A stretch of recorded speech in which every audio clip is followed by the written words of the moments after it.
I was thinking about, because the paper that's being handed out is the timeline, a rough kind of general history timeline of the Old Testament.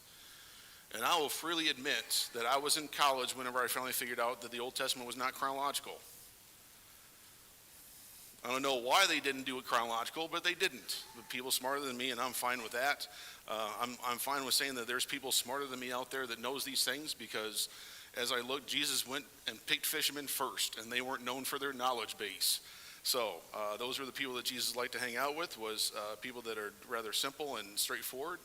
But I wanted to kind of give you a glimpse into that because, you can see where the historical books, and sorry that the yellow kind of bleached out a little bit there. Those are the poetic books, so we're not necessarily looking at those this morning. But the prophets, including the major and the minor ones, some of them were contemporaries, and some of them knew each other. Or one was working in the northern kingdom, and one was working in the southern kingdom, and so they would be contemporaries as far as that's concerned. Sorry, I got a bottle of water just for this. But if you notice, as far as history is concerned, Ezra and Nehemiah are the last two. They come after the 1st and 2nd Samuel, and 1st and 2nd Kings, 1st and 2nd Chronicles. Because just briefly looking at the history of Israel and Judea, they get carried off by Babylon, which is Persia for our purposes this morning. And then some of them are able to return to try to rebuild the wall and rebuild the temple and reestablish Jerusalem as a capital city. And that's where Ezra and Nehemiah come into this. Then shortly after that, you have a couple prophets that show up, Malachi being one of the last ones. And if you have not read Malachi, Malachi is 6 chapters. It is a fascinating book. Whenever I teach Malachi to teenagers and stuff like that, I'd say, we don't drop down and read Malachi with our deep Sunday morning voice, and God said this, and with a little bit of a verse. No, Malachi it's like gangster rap. It is angry. It is almost vindictive. God's patience has finally, after all these centuries, kind of run out a little bit. And he's got some grievances that he carries against the Israelites. And he says, because of these grievances, I'm going to stay quiet for 400 years. Because as he's described them in Moses' time, they are a stiff-necked and rebellious people. And they have continued with that fine tradition all the way through Moses' time, all the way through Judges, all the way through the Kings. Whenever you look at the history of the two kingdoms, Judah and Israel, I don't remember how many kings you have, but only 3 of them are good. Most of them are bad. And so that's where we're going to kind of look up here. I've got some slides up here. I'm sorry if you can't quite read all of it. This is the introductory slide. We're going to be looking at the scope of the time in between the 400 years when Ezra and Nehemiah rebuild the wall and rebuild the temple to the point where Jesus is born in Bethlehem, and what happens in this region during that time. And hopefully this will shed some light on some of the influences that Jesus has to contend with, and the influences on the Jewish people that he has to, like I said, that he has to kind of contend with. So, and also before I get there, if you're able to see the slides, we're going to be talking about Babylon and Persia. Sorry for having my back there. We're going to be talking about Alexander the Great a little bit, and also Pompeii comes in as far as Rome is concerned. I learned early in my life, whenever I was in between college, my parents lived in mid-state Illinois. They lived in this little tiny town called Sullivan. Most Illinois state maps don't even have Sullivan on it. It had about 1,000 people. You had to drive by Amish to get to this town. That's how far out it was. And so you come home as a college student. You have 2 months to try to make as much money as you can during the summer. And you walk into a place, you're like, well, I'm in my 2nd year of college, and nobody wants to hire you because they know within 2 months you're out the door. So why would they take time to train you? But I came across a factory called Hydrogear, and they made lawnmower transmissions. Not the most exciting stuff. And so we would make lawnmower transmissions in this little tiny town called Sullivan, which had 1,200 people.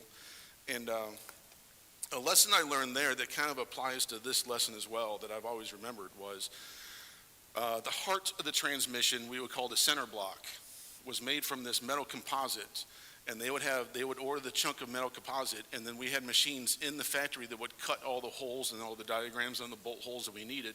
So we had cutting machines, highly sophisticated, huge level computers, cutting machines, and engineers at the front office would come down and they would help run these machines. Well, they ordered in this brand new machine that was going to be 3 times as fast and all that kind of stuff.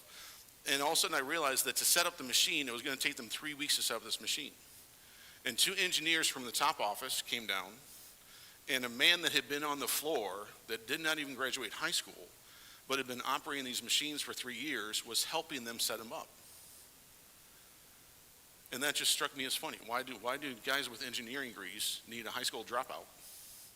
And finally, I was kind of friendly with one of the engineers. He said, never besmirch the person on the front line.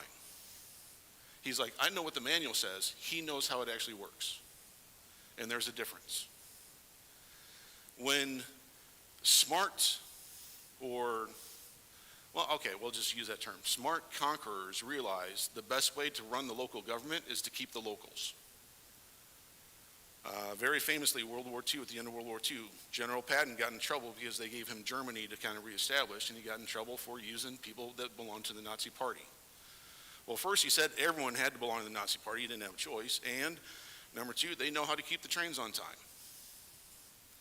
And so that's going to be kind of the aspect that Alexander the Great and Rome both had the attitude where you can keep your local, we'll come in and conquer you.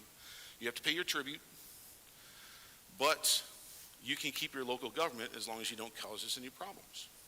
And as long as you can keep your peaceful local government and pay us our tribute, and once in a while our soldiers come in and they're able to get done and accomplish what they need to get done, then we're going to be just fine.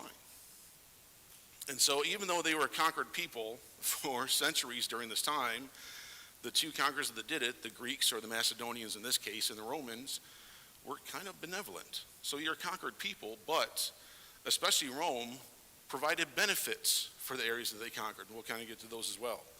But I've always remembered that lesson that you don't besmirch the person who's on the front line, and you don't besmirch the local, because they know how things operate. Much more so, you could say it not to get political, but sometimes we get frustrated that politicians in Washington, D.C. that are 1,000 miles away are trying to tell us how things work in Arizona. You're way over there and we're way over here. Sometimes that just doesn't work. But what we're going to be looking at is the person's stability, which of course is Babylon whenever they get carried away, and associated with Cyrus the Great. Eventually Darius does get conquered, but a rebuilding in the second temple does help stabilize Jewish life. After that, Alexander the Great is going to conquer the Persian Empire and pretty much everything else in the matter of 14 years. He's 18 when he gets started. He's 32 when he dies. And he conquers everything. And just the influence that he has over it. Jewish independence for a short time. The Maccabean revolt is able to establish them some independence, and that's usually labeled as the Hasmonean, the line of kings that rule Israel at that point. And then Pompey shows up in 63 BC, and of course you see that we're getting closer to Christ's birth and everything like that. So how does Pompey figure into the government, into the culture of the region? And we're also going to be looking at the biblical significance. And one reason why we will be able to show why did they memorize genealogies? Because we don't. It doesn't seem like it would be a very fun pastime to memorize generations upon generations upon generations. So why did they do something like that? And that figures into our study this morning. So, Persian Empire concluded Alexander the Great in 336 BC. So shortly after, probably about 50 years after God goes silent, so to speak, Alexander the Great starts his campaign from Macedonia, which is the northern part of Greece.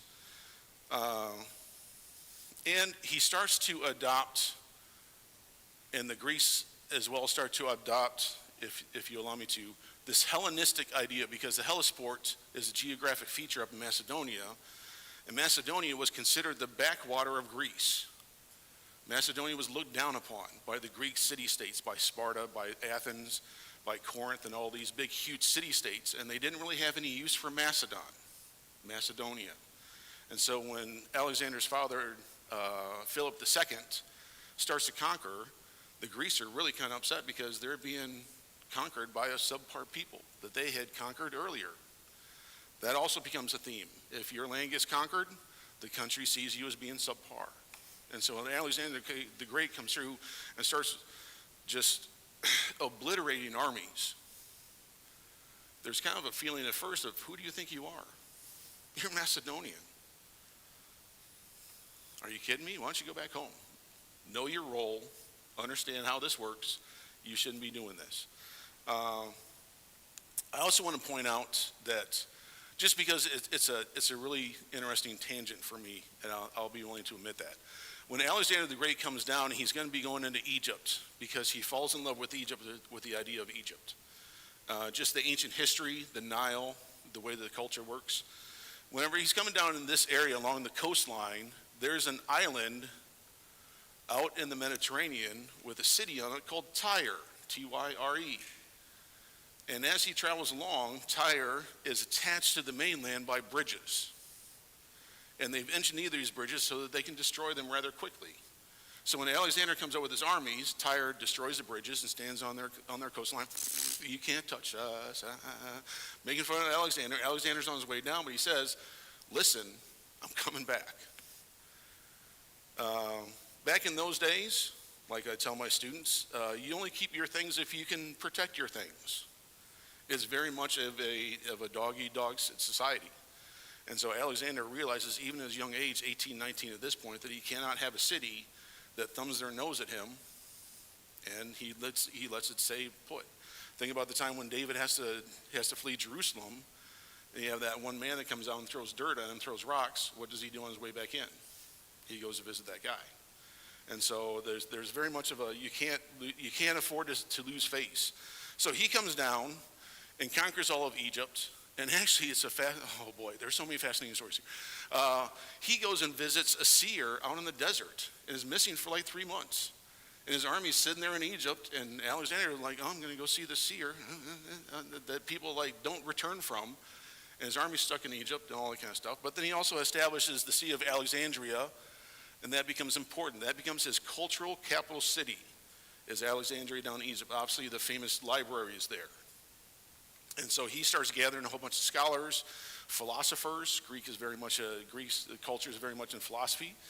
However, rather than going up and traveling across, like Moses would have done across the Fertile Crescent, he goes back up and visits Tyre, goes out of his way. And he has his soldiers gather rocks on the coastline, and they start to throw it in the Mediterranean until they build their own land bridge. And because Tyre, because he had made arrangements with pirates in the Mediterranean, they have blocked the island, so Tyre cannot escape by boat. They're just stuck there waiting.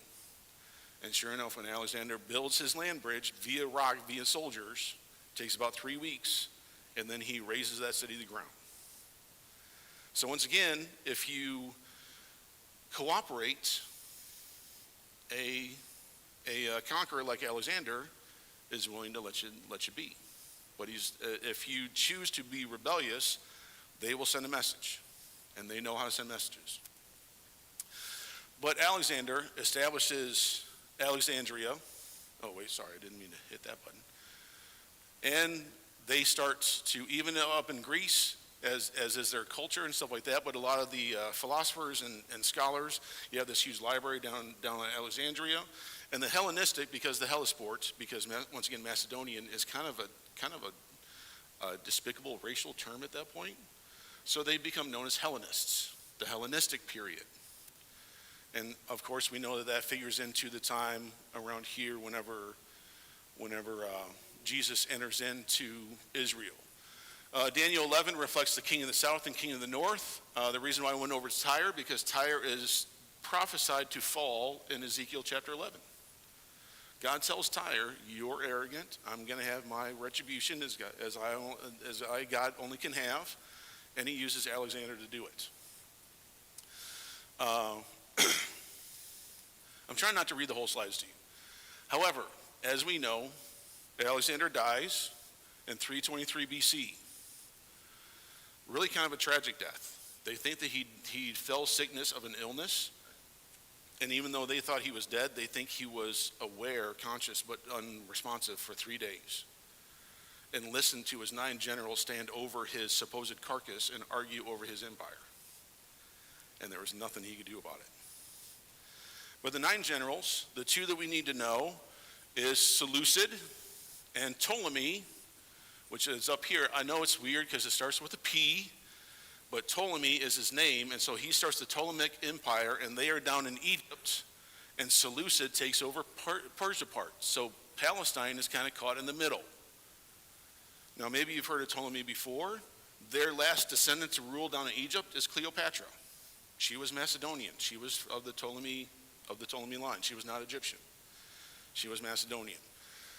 However, Seleucid, the Seleucid Empire, ultimately Antiochus III controls Palestine, and them and Ptolemy continue to trade them back and forth, back and forth, back and forth, back and forth. Of course, they don't ask Palestine about this at all. You're just going to come and rule. Now you have to give your tribute to Seleucid Empire. Now you have to give your tribute to Ptolemy Empire. But they're relatively ignored, and much like the 13 colonies at the beginning, they're kind of allowed to do their own thing. As long as you pay your tribute, as long as you send it to the right kingdom, we're going to argue over it. And so you can see where that can maybe build some bitterness up in this area, because we're being conquered constantly, tossed back and forth, like, an item that's not wanted.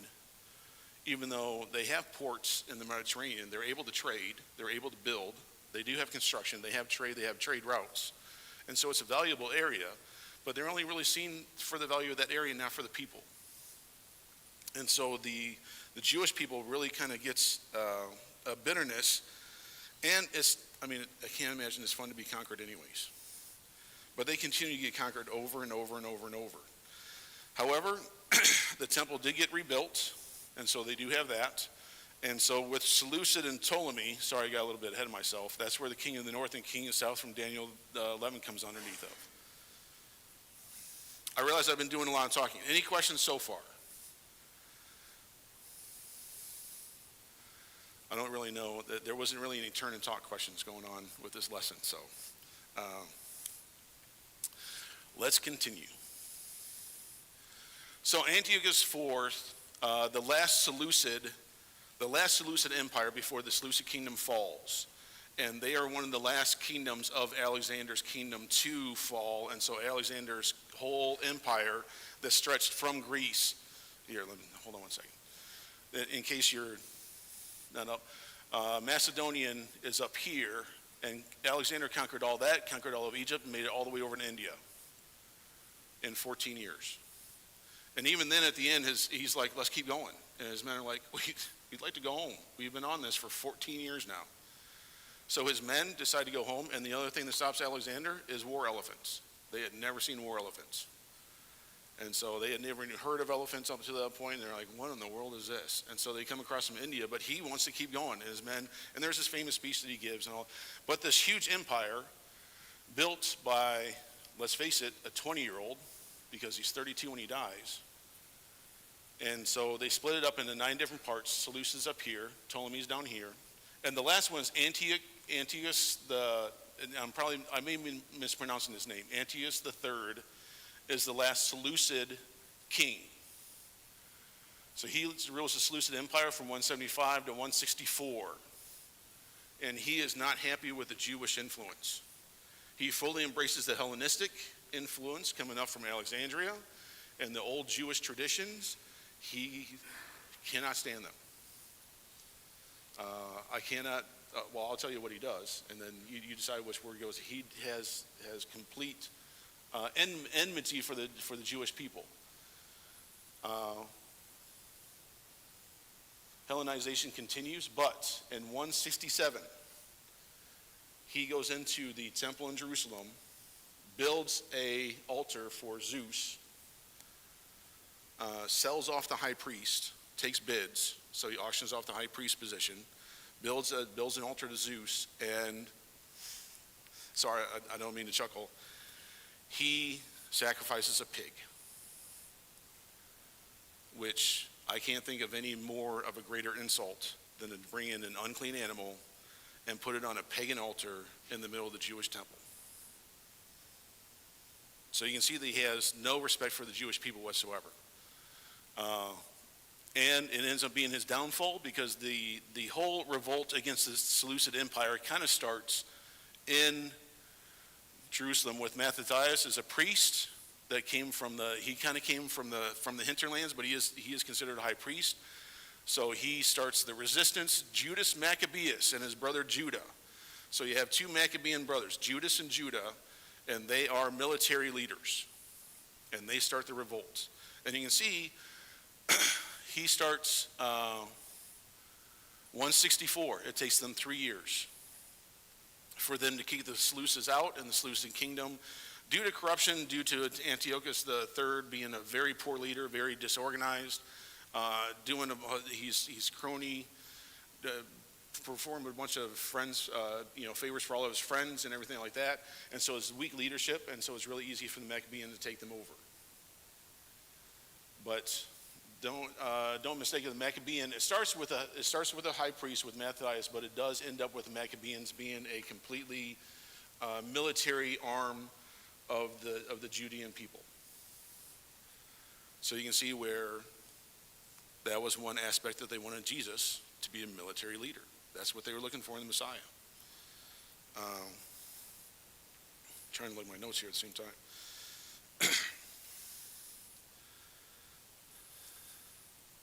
I'm on my second page. So, you have the Hellenists coming up from the south. Even though we haven't discussed, we discussed Persia at the very beginning, I guess maybe there's so much here that I want to be able to insert all of this.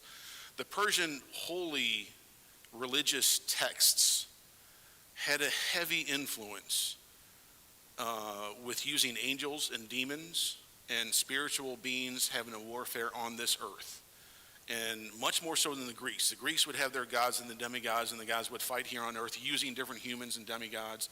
The Persians were much more interactive with not necessarily their higher gods, but their higher gods would send down their sycophants, the demons and angels, and all of that being part of that. And so you can even see when Jesus shows up, once again, I'll freely admit I struggle with demon possession in the first century.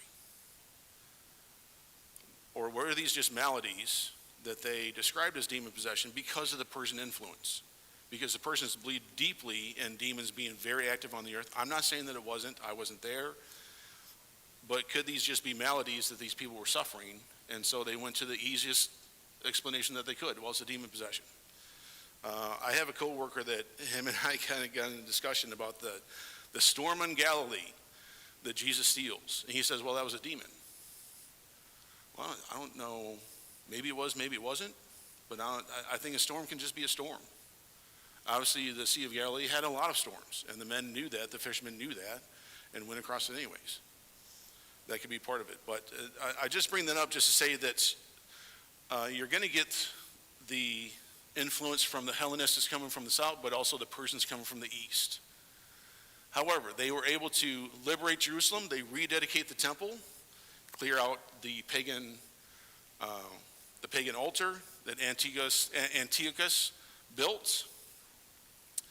And because supposedly during the rebellion, you had this lamp that burned for 8 straight days. That's where Hanukkah comes from, the 8 days of Hanukkah. Because Maccabeans were in the middle of a siege, and he had been pinned down for a short time, and Antiochus thought that they were going to be able to win, and he needed light, and so this miraculous lamp burned for 8 straight days, even though the lamp was really small and should have ran out of oil a long time ago. And so that's why Hanukkah has the 8 days, and they also celebrate by eating a lot of foods that are boiled in oil to represent the oil that burned for 8 straight days in Hanukkah. So that's where that comes from. Just a little side note, kind of cool little tangent there. Sorry. So this kind of goes, talks about when the Maccabeans win their independence, and at least the Maccabeans are smart enough to realize it can't be just our family. So it's a group of families that they call the Hasmoneans, because Maccabeans realized if it's just one family, if we get a weak ruler or anything like that, then we're always going to be a target. So they do a group of people that will rule. It ends up being about 80 years where the Israelites can gain their independence and rule themselves. So it's called the Hasmonean period, so don't necessarily get confused by that. It's brought about by the Maccabeans. And sorry if you can't quite see it, but all these different colors show all the expansion that they do during this 80 years, that they take over territory. Now, some of that territory belonged to them in the time of David and Solomon. Some of it didn't. I just find it ironic that as humans, they finally gain their independence from being conquered, and what do? They go conquer.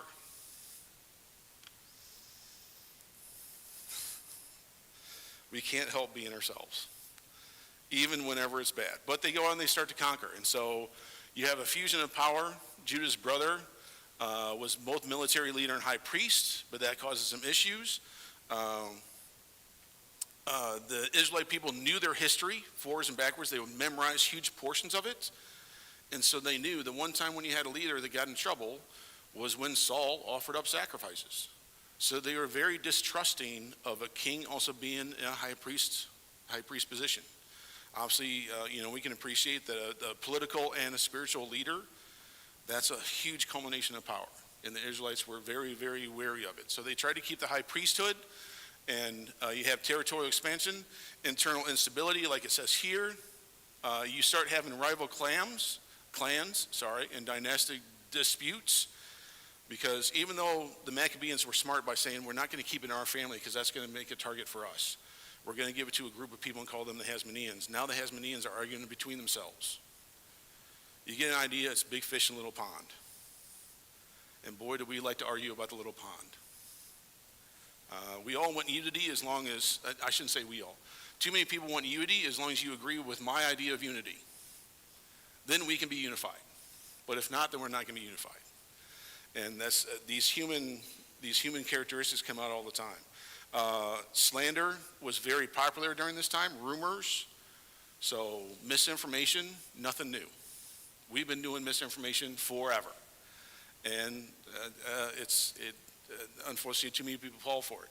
So it ends up being unstable. So even though they have their independence as a country, internationally, they're strong. Locally, they're very, very weak. And there's a whole lot of cracks that are starting to show up in the foundation. Eventually, they go to infighting. And there's a Hasmonean civil war. And the thing the analogy I draw, the metaphor, whichever one it is, that I draw is, if you're familiar with Shakespeare's Hamlet, where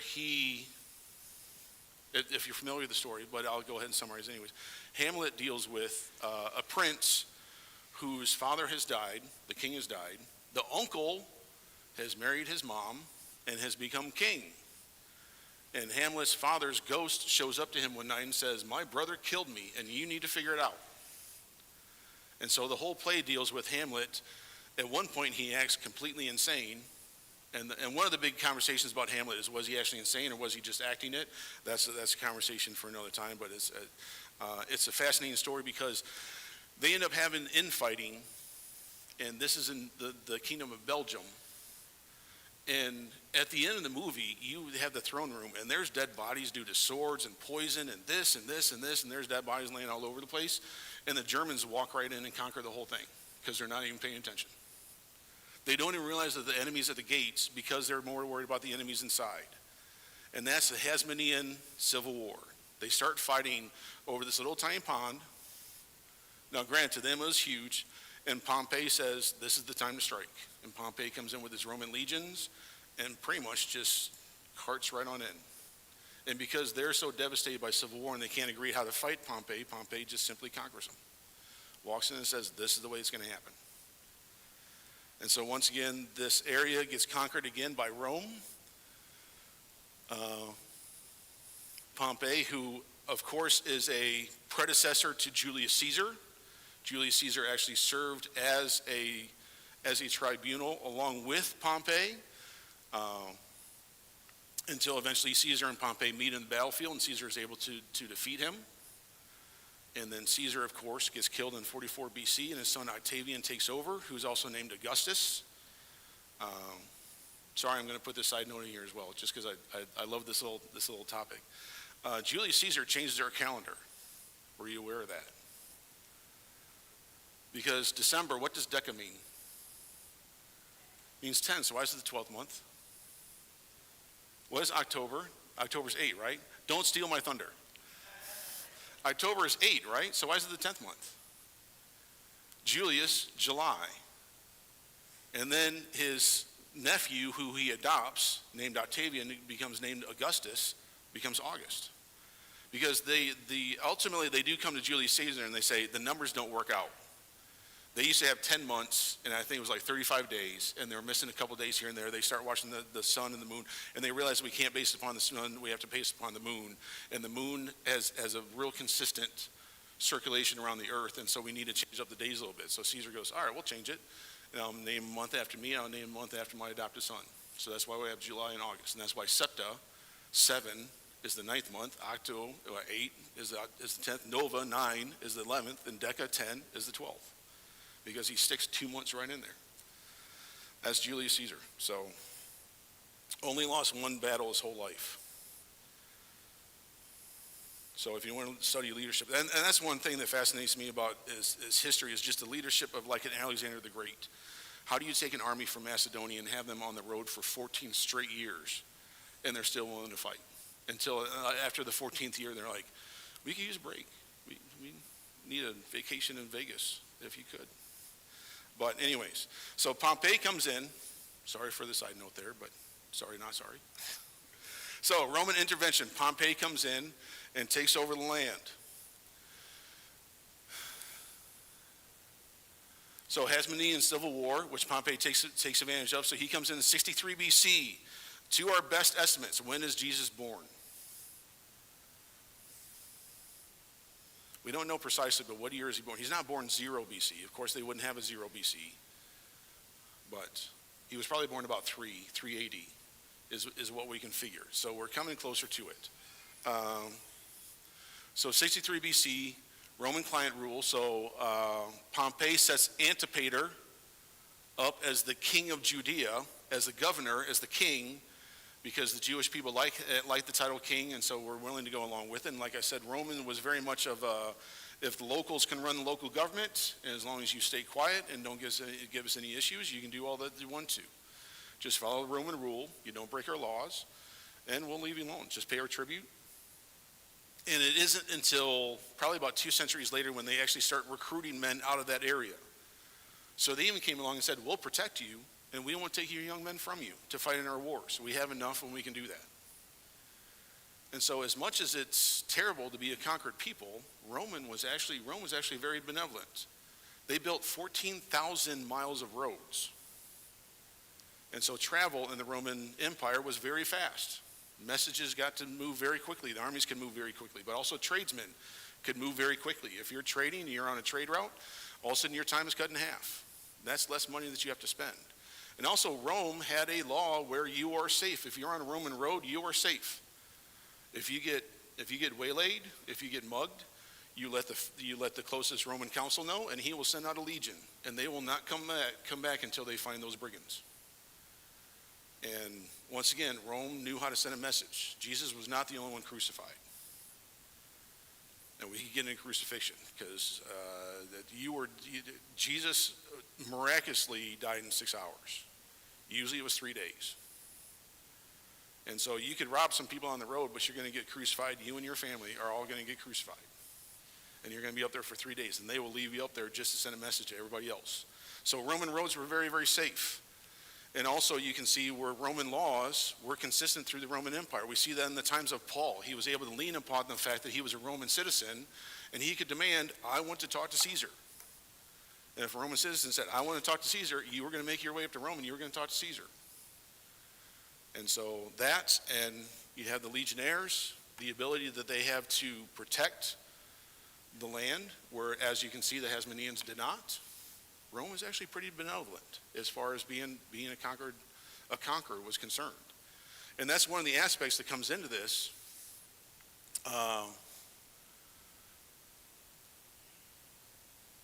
You have the culmination of the Roman benevolence as conquerors, but also the Hellenistic influence in the Greek language, which is a very expressive, very specific type of written language. And so the question comes up, and I remember coming across this whenever I was a young college student. We had a professor at Michigan Christian College called Dr. Stephen Eckstein. His grandfather was brought up Roman Orthodox in Mother Russia, Roman Orthodox, and came over to America and had a Korean immigrant show him the New Testament. He said, "This is what I've been looking for." He had never read the New Testament before. He actually has his grandfather written 2 books. Then when they were, time's going back. When they were young kids, they had actually found a silver cross on the side of the road. And he looked at it like, this silver, we can melt this silver down, and this will feed my village for a year. So they took it to the Orthodox rabbi, and the rabbi bit his hand and took it because it was a cross. But Stephen Eckstein, you would ask him a question, he would quote from the book Nahum. And I'm like, I don't even know where to find Nahum, like, let alone have it to the point where you have it at your fingertips. But he was also the Hebrew and the Greek teacher on campus. And he made a point that due to the Greek language and the Roman benevolence, Christ was born at the perfect time.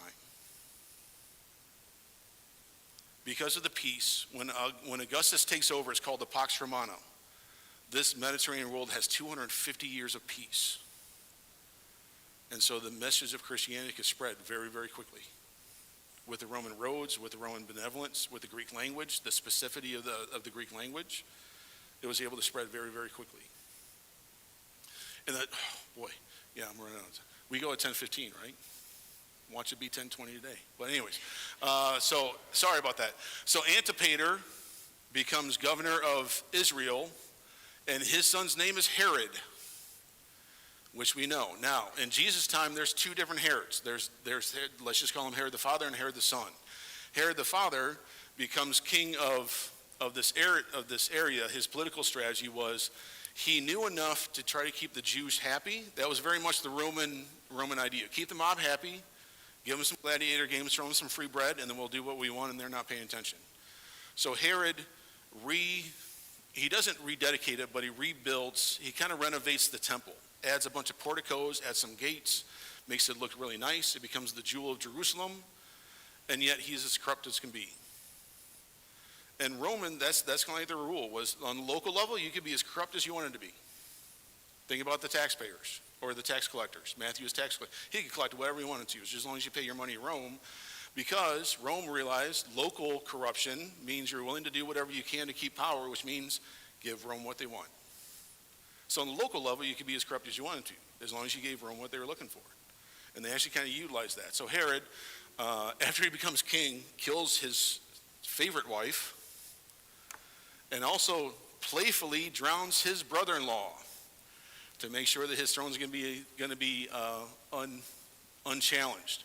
So of course, whenever he has 3 foreign kings show up in his land saying, "We're looking for the king of the Jews, and you are not it," Herod goes ballistic, and he kills a whole bunch of baby boys because of it. So that's Herod. We'll call him Herod the father. So he's in control of all of this. Unfortunately, when Herod dies, they do split up the areas, and that's where we start to see Galilee and Samaria, Judea. Some of these regions start becoming more prevalent because they split up. King Herod was in charge of all of it, and then King Herod, his son, is only in charge of the part around Jerusalem. But that's where Samaria and Galilee and places like that come into power or come into notification. I just left this slide in there just so you could see the renovation of the temple and how it did just completely dominate the city of Jerusalem. Completely. So just a gorgeous facade. Is considered one of the, this one was considered one of the wonders in the ancient world. Why am I not? I went back one. All right, we'll cover this in a little bit, and I've got a couple more slides, but it deals more of the Dead Sea Scrolls and stuff like that, which we'll talk about. The Pharisees, Sadducees, during the time of the Hasmonean independence, it became much more of a regional, much like our American Civil War, where they didn't fight because they were North and South. They fought because they were Virginians. They fought because they were North Carolinians. It was very regional as far as we're going to fight because we're in Massachusetts. They didn't necessarily see themselves in the United States. They didn't see the Israelite people during the Hasmonean independence. They saw themselves as regional. I'm Galilean, all that kind of. And so the temple, especially since it was before the renovation, so synagogues start to pop up. So not only are they not necessarily focusing on the temple as much, they're able to go to a synagogue and worship, but that also takes a lot of the influence away from the priests, because they're not seeing everybody on a yearly basis anymore. You can just go to your local synagogue, your rabbi, and get the same thing that you could from the priest. So you see there's some power struggle going between the priests and the rabbis. One question I was going to ask is, why doesn't Jesus come back as a priest?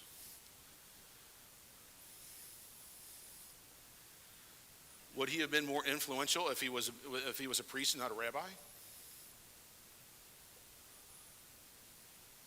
Have you ever thought about that? What family would he have to be from if he was going to be a priest?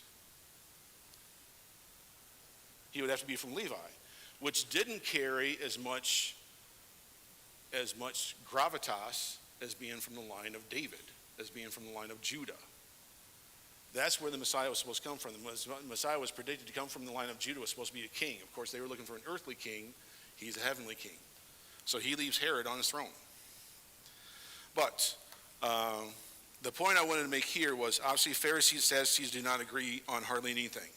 The Pharisees are tied to the temple.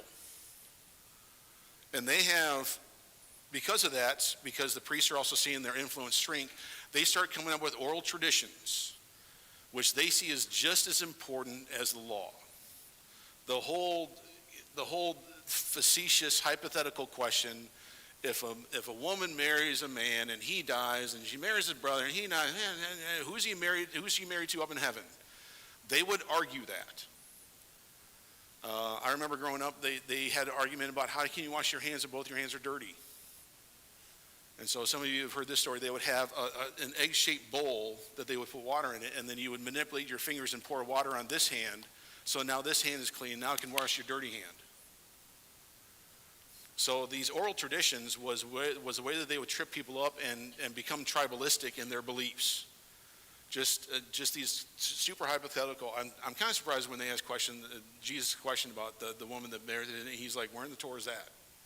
You can't find it. It's not there, because it's part of their old traditions. So, the Pharisees are tied to the oral tradition along with the Torah. They did believe in the resurrection. They believe in angels and eternity of the soul. And so they have more of the Persian influence. They're influential among the common people. And what they do is the Sanhedrin ends up being a Roman tribunal. A tribunal is a government body that's elected by the people. But once you get on the Sanhedrin, are ever going to get voted off by them? No, the elections were completely corrupt. But that's what the Sanhedrin is. It's a Roman tribunal. Now, they're not given any sort of international power whatsoever, but they do have local power. And they flex it every opportunity that they have. If you want to follow the Sanhedrin, they will make sure that everybody knows. And you won't be able to rent out an apartment. You won't be able to find a job. They will isolate you. The Sadducees rejected the oral law, so they just relied upon the Torah alone as authoritative. They rejected the afterlife, the resurrection, the existence of angels. But they come from more of the Hellenistic tradition. It seems like the Hellenistic would be all about the oral traditions. And that's where this thing's kind of topsy-turvy, is the Hellenists that like to argue philosophy don't agree with the oral traditions. Because for them, that made things too obtuse. You have to be able to argue finite. And so the Pharisees believed in the oral tradition and all these traditions that they come up with. The Sadducees, the Essenes get upset with both of them and become very reclusive. And they go off, and they're important because they would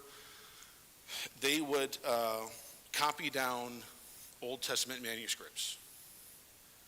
And they were meticulous. And that's where the Dead Sea Scrolls come from. I didn't exercise because I'd done some study on the Essenes. You wrote down one letter at a time. You did not write down a word. One letter at a time. And so they're sitting on these stone tables with these stone benches and candlelight. And one time I did this with teens when we were attending Southwest. They have a gym. I turned off all the lights and had them sitting there with candles on tables. And everyone that wrote down a word, nope, you're done. You would write down, so like if I was to write down Essenes, I'd look E, S, S. And even to the point where if you have a chance to see the Dead Sea Scrolls, it's absolutely phenomenal.